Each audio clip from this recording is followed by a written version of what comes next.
All right, next idea is starting to use checking. So making sure that we're putting something there so your opponent can't retaliate. Different forms of checking.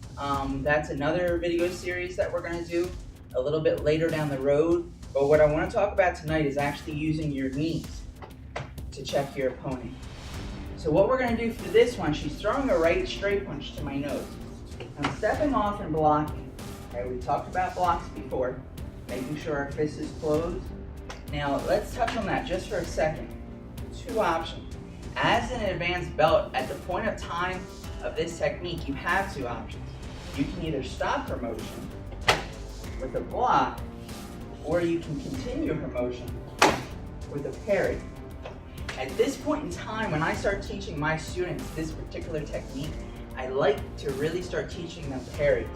So this way we're not really stopping anything. We're using their momentum, using their energy coming in, and feeding it right back to them. So anyway, so she's punching me, I'm stepping off. My right hand is hanging low. I'm moving in, but I want to make sure she can't hit me with her leg, because right now she can actually turn towards me and her right foot can scoop my groin.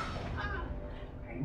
So I want to make sure before I start moving, I do something with that leg, so when I actually hit her, she doesn't just fall on me. So what I do here is I take my knee and jam it into her, as well as hitting her at the same time. She cringes from the pain, grabbing her stomach. My hand then comes up. My left hand is cocked and loaded.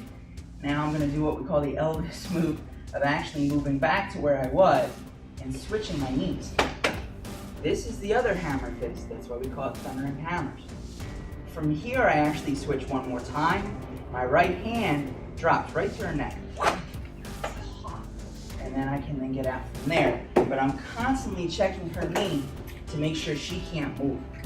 So that's the idea of knee checking. So again, we'll get into more checking a little bit further down the road. I'll talk to you guys later. See ya.